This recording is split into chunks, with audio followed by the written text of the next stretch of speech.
میرے عزیزو، میرے بچوں بچیوں، میرے رب نے اپنی ذات تک پہنچنے کے لیے، جنت تک پہنچنے کے لیے، دنیا کی عزت تک پہنچنے کے لیے ایک ضابطہ دیا ہے، وہ ہے محمد الرسول اللہ، وہ ہے محمد الرسول اللہ، وہ ہے محمد الرسول اللہ۔ اور اللہ نے اپنے محبوب کی زندگی، پوری زندگی ہمیں بتا دی، ہمارے سامنے پیش کر دی۔ میرے اللہ نے اپنے حبیب کی ہر ادا کو محفوظ کیا۔ جب آپ غمگین ہوتے تھے، ہمیں اگر نہ پتہ ہو تو ہمیں کیا فرق پڑتا ہے، لیکن میرے نبی جب غمگین ہوتے تھے یوں بیٹھتے تھے، داڑھی ہاتھ میں اور سر جھکا ہوا، آنکھیں بند۔ یہ آپ کے غمگین ہونے کی نشانی تھی۔ جب آپ خوش ہوتے تھے تو یہاں سے نور نکلتا تھا، پہلے ہی نکلتا تھا اور زیادہ نکلتا تھا۔ جب آپ ناراض ہوتے تھے، جب آپ غصے میں ہوتے تھے تو اظہار تو فرماتے نہیں تھے، پی جاتے تھے۔ پینے پر جو باڈی کا ریئیکشن ہوتا تھا وہ کیا تھا؟ یہاں ایک رگ تھی جو ایسے ایسے ایسے ایسے پھڑکنے لگتی تھی۔ آپ سب سے کہتا ہوں، غصے کو پینا سیکھو، چپ رہنا سیکھو۔ خاص طور پر ان بچیوں سے کہتا ہوں، ہمارا سسرالی معاشرہ بہت ظالم ہے، بہت ظالم ہے، بہت ظالم ہے، چاہے وہ دیندار لوگ ہوں، چاہے دنیا دار لوگ ہوں۔ اس لیے چونکہ ہمارا جوائنٹ فیملی سسٹم ہے، یہ بہت پسندیدہ تھا اور اب بھی ہو سکتا ہے اگر ایک دوسرے کے مقام کا پتہ ہو، ایک دوسرے کے مرتبے کا پتہ ہو، لیکن اب ٹانگ اڑانا ہی ہماری معاشرت بن چکا ہے، تو زندگی اجیرن ہو۔ ایک لڑکا لڑکی زندگی شروع کریں تو ایک کے مسائل ہیں اور اس کے مسائل ہیں، تو بڑی جلدی حل ہو جائیں گے، لیکن جوائنٹ فیملی سسٹم میں وہ جاتی ہے بچی، خامند کے مسائل الگ، ساس کے الگ، سسر کے الگ، نندوں کے الگ، دیور کے الگ، بھابھی کے اور اس کے مامیوں کے الگ، چاچیوں کے الگ، دادیوں کے الگ، نانیوں کے الگ، تو ہکو ساسی کافی ہے مسائل واسطے، تو باقی رشتے اتنے زیادہ ہیں کہ وہ مصیبت کھڑی کر دیتے ہیں۔ میرے رب کی شریعت پڑھو۔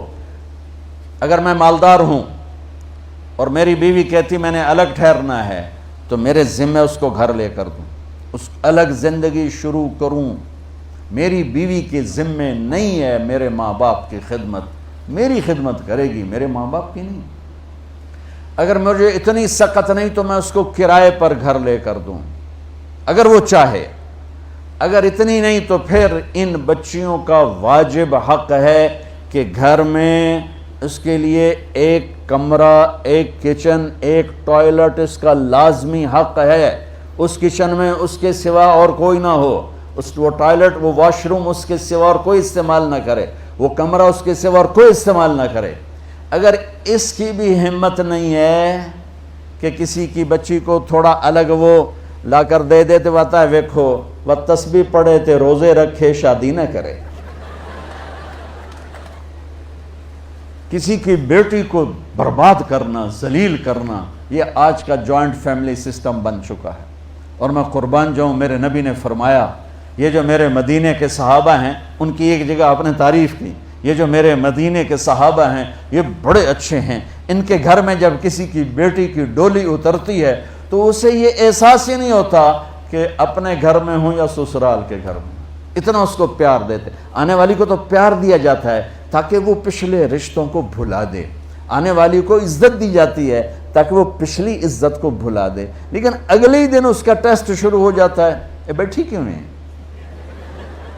یہ کھاندی کی پئی ہے، لہ تیری بیگم نے مینوں سلام ہی نہیں کیتا، میں اودی ساسا، مینوں پانی ہی نہیں پوچھا۔ میرے نبی کی زندگی پڑھو، کیا خوبصورت زندگی ہے، کیا میرے نبی نے 11 شادیاں کیوں کی؟ اللہ کی قسم ہمیں زندگی سکھانے کے لیے۔ سنو حدیث سن لو، ما لی فی النساء من رغبت، مجھے عورتوں کی کوئی خواہش نہیں ہے۔ اور سن لو، ما تزوجت وما زوجت الا بوحی من السماء، میں نے جہاں شادی کی، جہاں بیٹی کی شادی کی، پہلے آسمان سے وحی آئی، پھر میں نے شادی کی۔ 40 سال ایک ایجڈ عورت کے ساتھ گزارے، 2 نکاح میں بیوہ ہو چکی ہیں۔ ابو حالہ سے پہلے ورقہ بن نوفل سے منگنی ٹوٹی، ابو حالہ کے نکاح میں بیوہ ہوئیں، ابن عابد کے نکاح میں بیوہ ہوئیں، پہلے سے 2 بچے، ایک ہند ایک حالہ، اور ابن عابد کا ایک بیٹا ہوا، اس کا نام مجھے کہیں نہیں ملا۔ 2 نکاحوں سے بیوہ، ایک جگہ منگنی ٹوٹ کے میرا نبی 25 سال کے، وہ 40 سال کی، اور آپ نے زندگی کے 25 سال ان کے ساتھ گزار دیے کہ آنے والا باطل جب اس قسم کے خرافات بولے گا تو ہم کہہ سکیں گے کہ اگر ہمارے نبی کو عورتوں کا شوق ہوتا تو 25 سال کا آدمی، وہ 40 سال، وہ تو کہے گا مجھے 20 سال کی لڑکی سے کرنے، اور پھر میرے نبی کا حسن۔ پھر جب آپ 50 سال کے ہو گئے تو آپ نے دوسری شادی کی حضرت سودا سے، 50 سال کی ہوں، وہ بھی 50 سال کی تھی۔ پھر حضرت عائشہ سے نکاح ہوا۔ پھر جب مدینے گئے تو آپ نے وہاں جا کے 9 شادیاں کی۔ میرے بھائیوں، میرے بچوں، اللہ کی قسم تمہیں ہمیں گھر کی زندگی سمجھانے کے لیے یہ 1 لوٹا پانی لے لو، نماز ہو جائے گی۔ اور افریقہ میں گیا، اتنے پانی کے ساتھ لوگ وضو کرتے ہیں، انہوں پانی کم ہے نا، تو صحرائی ہے، تو وہ ہماری طرح پانی بہاتے نہیں، وہ ایسے کر کے یوں کر کے اس کو سارا گیلا کر لیتے ہیں۔ تو وضو کے لیے تو 5 لوٹے پانی چاہیے اور 1 گھنٹہ چاہیے، اور نماز کے لیے 1 گھنٹہ پانی چاہیے۔ لیکن 24 گھنٹے کی زندگی میری کیسی گزرے؟ یونیورسٹی میں آؤں تو ٹیچر کے ساتھ کیسا ہوں، یونیورسٹی میں ہوں تو اپنے ساتھی کے ساتھ، یونیورسٹی میں لڑکیاں میرے ساتھ پڑھتی ہیں، لڑکے میرے ساتھ پڑھتے ہیں، میں یہاں کس حیا کے ساتھ زندگی گزاروں اور کن آنکھوں کی حفاظت کے ساتھ یہاں میں زندگی گزاروں؟ میرا اللہ مجھ سے یہاں کیا چاہتا ہے؟ جب میں گھر میں جاتا ہوں، اگر میں بچہ ہوں اور میری ماں اور باپ ہے تو میرا اللہ مجھ سے کیا چاہتا ہے؟ اگر میں خامند ہوں تو میرا اللہ مجھ سے کیا چاہتا ہے؟ میں گھر میں داخل ہوں میرے نبی کے طریقے کے ساتھ تو میں باپ ہوں، میں گھر میں آؤں اور میرے بچے سہم رہے ہوں تو میں باپ نہیں، میں تھانے دار ہوں، میں پروفیسر نہیں ہوں، میں تھانے دار ہوں۔ میں گھر میں انٹر ہوں اور میری بیوی پریشان ہو جائے تو میں خامند نہیں ہوں، میں تھانے دار ہوں۔ میں کلاس روم میں آؤں اور بچوں کے چہرے لٹک جائیں تو میں پروفیسر نہیں ہوں، تھانے دار ہوں۔ میں نہ آؤں اور بچے کہیں شکر ہے نہیں آئے، سر نہیں آئے، تو یہ سر نہیں ہے، یہ سر ہے۔ سر وہ ہوتا ہے جس کے آنے سے بچوں کے چہرے کھل جائیں، خامند وہ ہوتا ہے جس کو دیکھ کے بیوی خوش ہو جائے، بیوی وہ ہوتی ہے جس کو دیکھ کے خامند خوش ہو جائے، اور دیکھ کے دوبارہ باہر بھاگنے کو جی چاہے تو بیوی تو ڈینڈ ہوئی ہوتا۔ تو میرے نبی نے 11 گھر آباد کر کے ہمیں ایک زندگی سکھائی۔ اور بچوں، اگر اپنے نبی کی ساری زندگی کا خلاصہ بتاؤں تو 2 حدیثوں میں آ جائے گا۔ ایک، زبان کی حفاظت کرو ہر رشتے کے سامنے، اور ایک، اپنے دل کو پاک رکھو ہر انسان سے، تو پورے نبی کی زندگی آپ کے ہاتھ میں آ جائے، پوری زندگی۔ ہمارے ہاں صرف عبادات اور تسبیح تک کا دین موجود ہے، لیکن میرے نبی کی معاشرت، میرے نبی کے اخلاق، میرے نبی کا عزت دینا دیکھو، عزت دینا دیکھو۔ آپ ٹیچر بیٹھے ہیں، آپ کے ساتھ بچے بیٹھے ہوئے ہیں، آپ کو کوئی بلاتا سر تو آپ یوں کرتے ہیں، ہاں۔ میرے نبی کو کوئی بلاتا تھا تو وہ کیا کرتے تھے؟ وہ تو سارے سروں کے سر تھے نا، سرداروں کے سردار۔ اب بیٹھے ہوئے ہیں تو میرے نبی کو کوئی بلاتا یا رسول اللہ تو آپ یوں نہیں کرتے تھے، آپ یوں کرتے تھے، جی، فل چہرہ بھی چھاتی بھی۔ ادھر سے کوئی بلاتا یا رسول اللہ تو آپ یوں نہیں کرتے، آپ یوں کرتے تھے۔ کوئی ادھر سے بلاتا ہے، رانجھا صاحب مجھے بلاتے ہیں ادھر سے، ہاں جی میں تو اتنا ہی کہوں گا۔ لیکن جب میرے نبی کو کوئی بلاتا تو آپ یوں کیا کرتے تھے۔ اور جب آپ کھڑے ہوتے تھے اور آپ کو کوئی بلاتا تھا تو آپ یوں نہیں کرتے تھے، آپ یوں کرتے تھے، اور ساتھ اسمائل دیتے تھے، پورا مڑتے تھے، چھوٹے کے لیے بھی بڑے کے بھی۔ بیٹی فاطمہ گھر میں آتی ہے، بچوں کو کس طرح ڈیل کیا؟ میں روزانہ میرے پاس بچہ گستاخ ہے، بچہ نافرمان ہے، باپ جی بچہ اب سنتا نہیں ہے، بچہ یہ ہے، بچہ وہ ہے۔ ایک نبی کی حدیث سن لو، بچے تمہارے غلام ہیں۔ آپ سب باپ بیٹھے ہو، جو جتنے آپ ٹیچر بیٹھے ہو، اب سب باپ بیٹھے ہو۔ جو مستورات ٹیچر ہیں وہ بھی ماں بیٹھی ہیں، اور اصلی باپ اور ماں بھی بیٹھے ہوئے ہیں۔ میرے نبی نے فرمایا اکرموا اولادکم، اپنے بچوں کو عزت دو، عزت دو۔ میرے نبی کیسے عزت دیتے تھے؟ حضرت فاطمہ گھر میں انٹر ہوتی، اور یہ حضرت فاطمہ کا آنا کوئی 8ویں دن نہیں ہوتا تھا، گھر کے ساتھ گھر تھا، 2-4 گھر چھوڑ کے حضرت فاطمہ کا گھر تھا، ہر دوسرے تیسرے دن حضرت فاطمہ آتی ہیں، میرے نبی چیئر پہ بیٹھے ہیں، زمین پر بیٹھے ہیں، چارپائی پر بیٹھے ہیں، لیٹے ہوئے ہیں، جو ہی فاطمہ کو دیکھتے آپ کھڑے ہو جاتے. سبحان اللہ. کوئی اپنے بچوں کے لیے کھڑا ہوتا ہے؟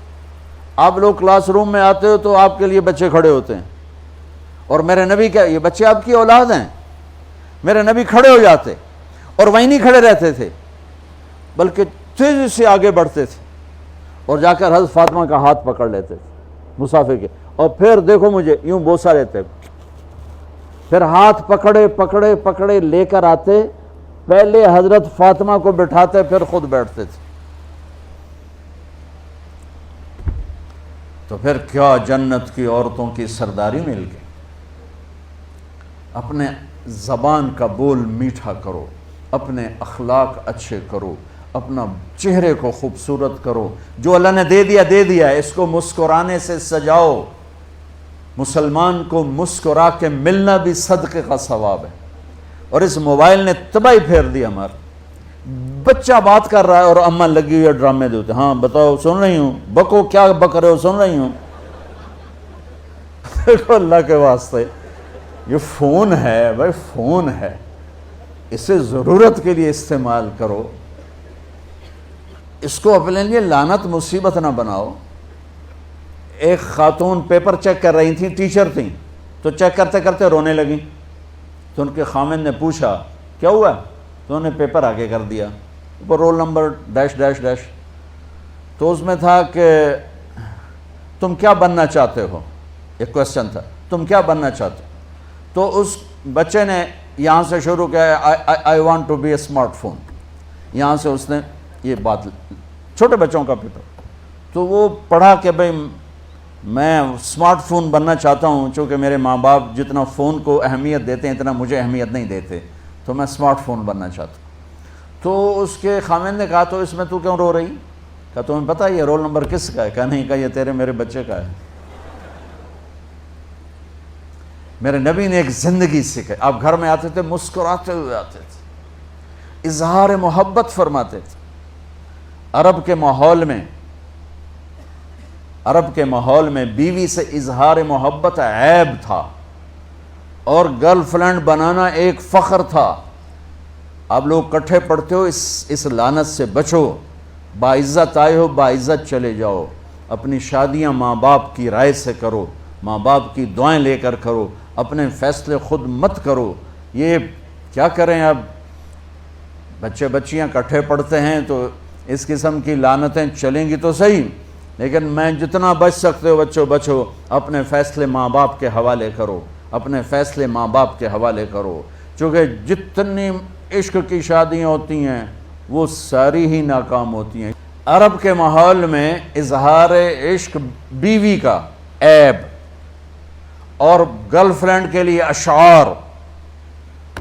اس کلچر میں بھرے مجمع میں ایک آدمی پوچھتا ہے یا رسول اللہ من احب الناس الیک، آپ کو سب سے زیادہ کس سے محبت ہے؟ تو اپنے نبی کی سنو. آپ نے زور سے فرمایا عائشہ سے. وہ ہل گیا، کہنے لگا ارے یہ کیا ہوا یا رسول اللہ، میرا مطلب یہ نہیں ہے، میرا مطلب ہے کہ مردوں میں کس سے زیادہ پیار ہے. تو آپ کو پتہ چل گیا، اس کی نبض پہ ہاتھ رکھ لیا کہ اس کو ہضم ہی نہیں ہوا کہ میں نے عائشہ کا نام لے دیا. اب آپ نے کہنا تھا ابو بکر سے، تو آپ نے کہا عائشہ کے ابا سے، عائشہ کے ابا سے. آپ اتنے کائنات کا بوجھ سر پہ اٹھا کے زندگی گزاری اور اپنے حسنین کے لیے روزانہ وقت نکالتے تھے. آپ کہتے ہو میں ریکٹر ہو گیا ہوں، میرے پاس ٹائم کوئی نہیں، میں پروفیسر ہو گیا ہوں، میرے پاس ٹائم ہی کوئی نہیں. تو کیا فائدہ ہے ٹائیاں لگانے کا؟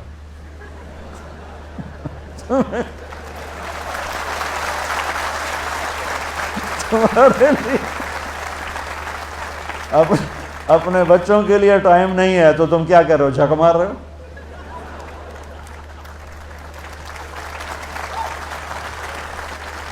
میرے نبی سے زیادہ مصروف کوئی آئے گا؟ بولو، جواب دو زور سے. 7 بر اعظم کے انسان اور قیامت تک کے انسانوں کی ذمہ داری سر پر ہو، اور وہ روز بچوں کے لیے وقت نکالیں. این اللقا، میرے شرارتی بچے کدھر ہیں؟ روزانہ دوسرے تیسرے دن آپ حسنین کو ٹائم دیتے. اب کیسے ٹائم دیتے؟ دیکھو ان کے لیے ایسے آپ ان کے لیے ہاتھ بھی بچھا دیتے اور پاؤں کے گھٹنے بھی اٹھا دیتے. ہاتھ اور گھٹنے لیول کر کے کمر پورا جیسے سواری کا ہوتا ہے. آؤ بھائی بچوں اپنے اونٹ پہ چڑھ جاؤ. دونوں بچوں کو اوپر چڑھا کر کمرے میں چکر لگاتے. پھر کہتے تمہارا اونٹ کیسا ہے. پھر دونوں کو اتار کے زینب کو اوپر چڑھاتے. پھر کہتے اوپر سے آ گئے حضرت جابر ایک دفعہ کہ حسنین اوپر چڑھے ہوئے تھے. بڑی عالی شان سواری ہے بھائی، بڑی عالی شان سواری ہے بھائی. تو میرے نبی نے نیچے سے کہا بڑے عالی شان سوار ہیں بھائی، بڑے عالی شان سوار ہیں بھائی. میرا سب سے بڑا سرمایہ میری اولاد ہے. میں نے اسے ٹائم نہ دیا، میں نے اسے یہ سب آپ کی اولاد بیٹھے ہوئے ہیں، سب آپ کی اولاد بیٹھے ہوئے ہیں. ٹیچر کا رتبہ بہت بلند اللہ نے بنایا ہے. میرے نبی ٹیچر بن کے آئے، بادشاہ بن کے نہیں آئے، حاکم بن کے نہیں آئے، تاجر بن کے نہیں آئے. میرے نبی معلم بن کر آئے. مقدس ترین نسبہ، یہ سب آپ کی اولاد ہے. یہ اگر اچھے انسان بنتے ہیں، میرے 5 بچے ہیں، کتنا کو صدقہ جاریہ بنیں گے. آپ کے 10,000 بچے ہیں، اگر یہ ایک بچہ صحیح چلے، نیک بنے، آپ خود سے جو کتنا بڑا آپ نبیوں کے ساتھ اٹھائے جائیں گے. یہ اتنا عالی شان مرتبہ ہے انسانیت کے لیے، معلم بننا، ٹیچر بننا. لیکن پھر نبی کی زندگی پڑھو، نبی والے اخلاق پڑھو کہ میرے نبی نے کیسے زندگی، کیسے خوبصورت طریقے سے اپنی اگلی نسل کو سنبھالا.